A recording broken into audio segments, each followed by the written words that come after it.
Hey there, Bingers. Are you ready? Ready to fall down the rabbit hole? To get lost in a new world? To get obsessed with a new idea? We've all done it. Stayed up too late, watched one too many episodes, read one too many chapters, listens to one too many songs. This is The Binge. It's the podcast about anything and everything that grabs your attention and doesn't let go. We'll cover the stories and subjects that you can't stop thinking about. The big questions and the small details. The things that make you wonder. The things that make you laugh. And the things that make you question everything you thought you knew. What will we talk about today? We can't tell you that just yet, but we promise you won't be able to turn it off. Welcome to The Binge. Let's dive in. It's the Binge Podcast where everything's a blast. It's the Binge Podcast. Come join us fast. George Carlin. Most people knew George Carlin as the legendary comedian who delivered blistering, profane rants about everything from politics to the stupidity of everyday life. But to call him just a comedian is like calling a supernova just a firecracker. He was a linguistic terrorist, a cultural anarchist, and a prophetic asshole who saw the hypocrisy and bullshit in a way nobody else could. His life was a slow, deliberate burn, and by the time he was done, he had set fire to our most cherished institutions and left us to deal with the ashes. Carlin's career started out as a complete fraud.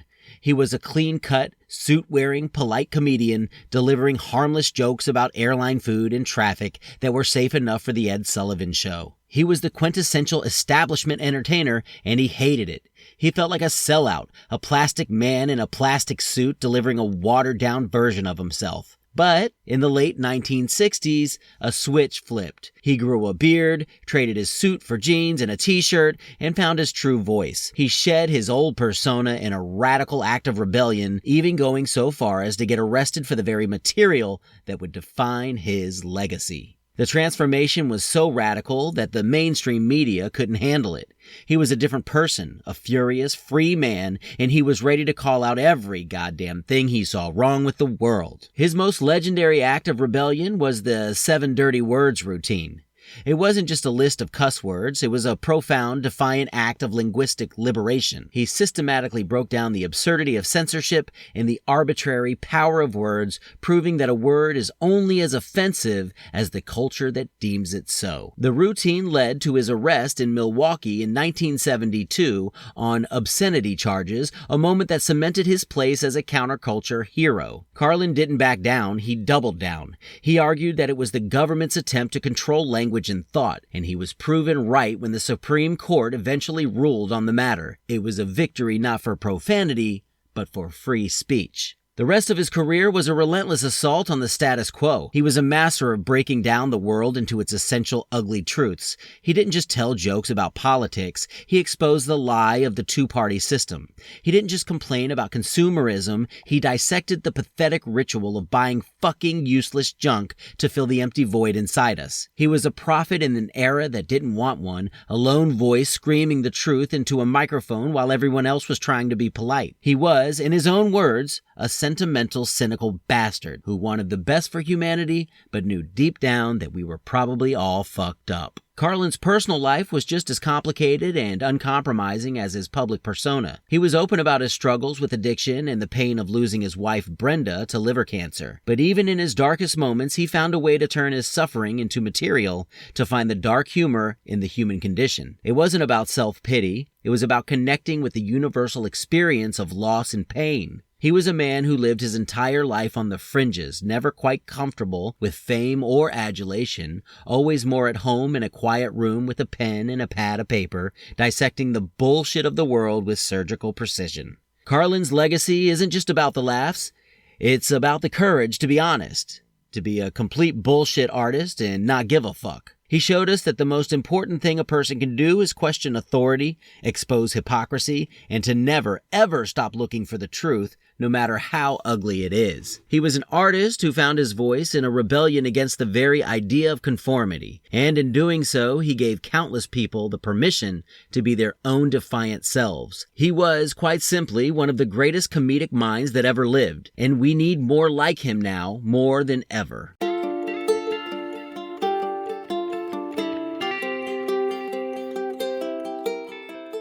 The creative process. It begins with a single flicker, a thought, an image, a sound, a quiet murmur in the brain's dark corners that for a fleeting, terrifying moment feels like an immaculate conception. A delusion. What it really is a contagion. It finds a host, some poor sleepless bastard, and takes root in the fallow ground of an idle mind. It's not about making something beautiful, it's about surviving the infection, about carving out the tumor and hoping it doesn't grow back.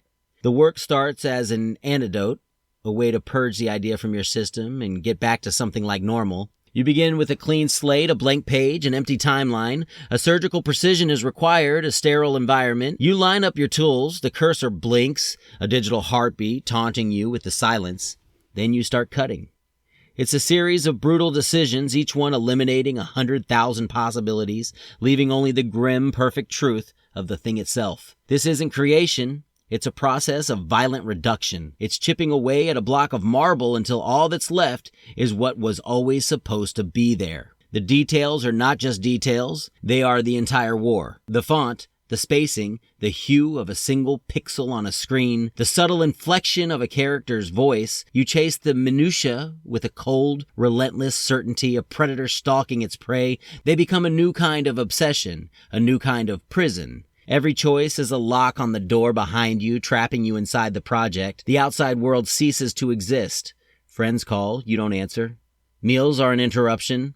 Sleep is a waste of time, a period of forced inaction while the gears in your head keep turning. Your sanity is a luxury you can no longer afford. You convince yourself you have control. You're the only one making decisions, the one shaping the clay, the one pulling the strings, but that's the trick.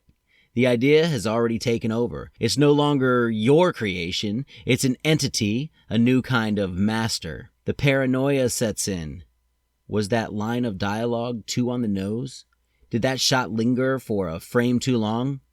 You see the flaws not with your eyes, but with a cold, relentless certainty. The project becomes a funhouse mirror, reflecting every insecurity and inadequacy you've ever had back at you, a feedback loop of self-doubt. You work not out of inspiration, but out of a gnawing fear that you're just not good enough to get it right. You are not the artist. You are the vessel, the grunt labor. The idea is driving, and you're just gripping the wheel with white knuckles. And for what? The masterpiece, the perfect object of your obsession, will be released into a world that doesn't care. It will be judged, misunderstood, and eventually it will be forgotten. It will be a museum piece, a footnote, or a punchline. The audience will see a finished product, a simple story. They will never see the blood, sweat, and sickness that went into it. They won't see the years you gave up, the relationships you've sacrificed, the sleep you lost. They won't understand the relentless, grinding paranoia. They will simply click away and move on to the next thing. You're left with the quiet after the storm. The idea is gone. The sickness is over. And for a brief, terrifying moment, there is nothing, a void. And in that void, just when you think you might finally be free, a new flicker begins, and the whole thing starts all over again.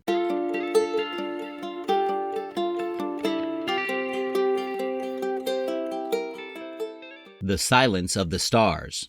The night sky is a silent, sprawling canvas of stars, each point of light a sun, many with their own planetary systems. Given the sheer scale of the universe, billions of galaxies, each with billions of stars, it seems statistically improbable that Earth is the only planet to have spawned intelligent, technological life. The universe has had billions of years for life to evolve, spread, and colonize, yet we have found no definitive evidence of anyone else. No signals, no artifacts, no visitors. This profound contradiction between the high probability of extraterrestrial civilizations and the complete lack of evidence for them is known as the Fermi paradox, or, more simply, where is everybody? The paradox was first famously articulated by physicist Enrico Fermi in 1950. He looked at the age of the galaxy, the number of stars, and the speed at which a civilization could theoretically expand, and he concluded that if any had arisen, they should have reached us by now. The silence we hear suggests a number of compelling and sometimes unsettling possibilities.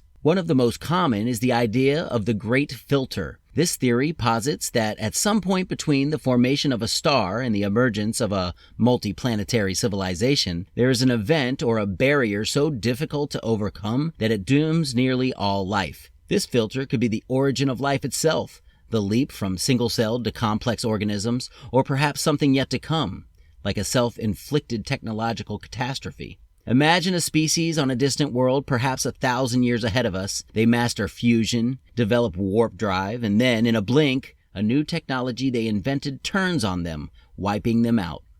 This is the great filter in action, a cosmic trap that almost no one survives. An even more chilling hypothesis, known as the dark forest theory, suggests that the silence isn't a sign of absence, but of extreme caution.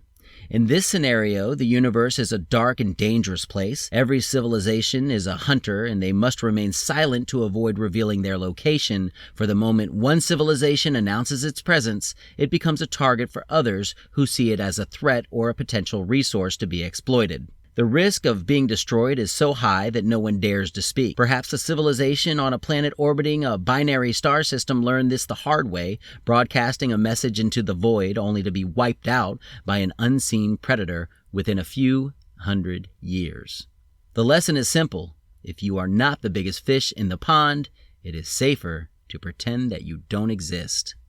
Another equally unnerving idea is that civilizations are simply very rare. The rare Earth hypothesis suggests that the precise set of conditions for complex life to evolve, from a stable sun and a large gas giant neighbor like Jupiter to a specific orbital position in the presence of a moon, is so unlikely that it has happened only once. Conversely, a more optimistic but still troubling theory is the zoo hypothesis. This suggests that extraterrestrial civilizations are aware of our existence but are deliberately avoiding contact, perhaps observing us from a distance until we reach a certain level of development or overcome some inherent flaw. We are, in this scenario, simply a cosmic curiosity in a galactic zoo. Perhaps there's an alien spaceship, cloaked and silent, orbiting the outer edge of our solar system right now, its occupants noting our television broadcasts and wondering when we'll finally mature enough to be introduced to the galactic neighborhood.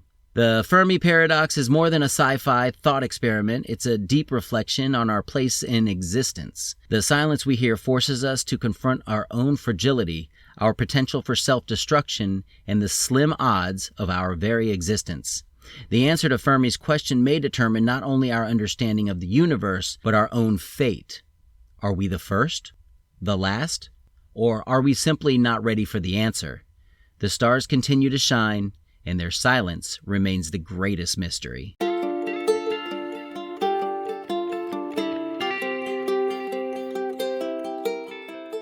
Are you tired of financial literacy books that feel like they were written by robots? You know, the ones that are so dry you need a glass of water just to get through a chapter? Well, I felt that same way, which is why I wrote Get Rich. Now let me be clear, I'm not some fancy financial guru with a string of certifications. What I am is someone who's figured a few things out on my own journey to accumulating wealth. I've made mistakes, I've learned valuable lessons, and along the way, I've gained some insights I genuinely believe can help you too. In Get Rich, I've poured all of that knowledge into a book that's written in my voice, the same voice you hear right here on the podcast. It's practical, it's relatable, and most importantly, it's designed to be anything but boring. If you're ready to learn about money without falling asleep, then Get Rich is for you. You can find the link to purchase it in the show notes of this episode. Go check it out.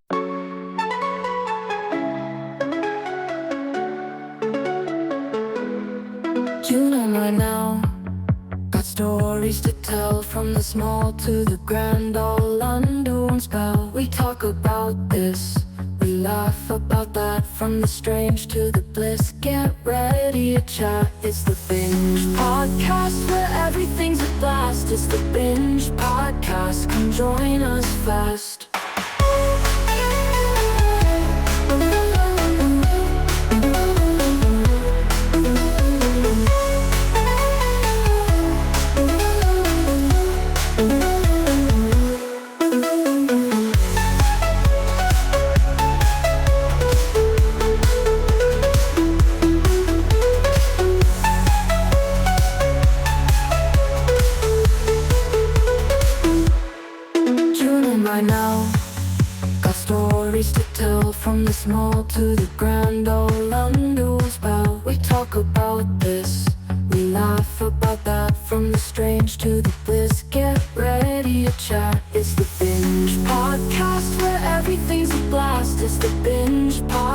podcast, come join us fast.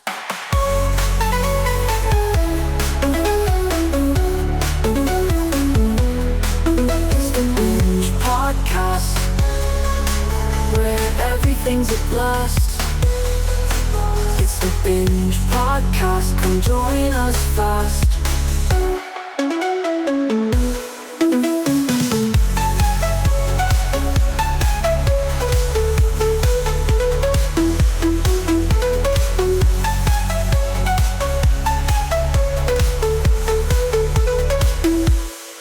Tune in right now, got stories to tell, from the small to the grand, all under one spell. We talk about this, we laugh about that, from the strange to the bliss. Get ready to chat. It's the Binge Podcast, where everything's a blast. It's the Binge Podcast, come join us fast.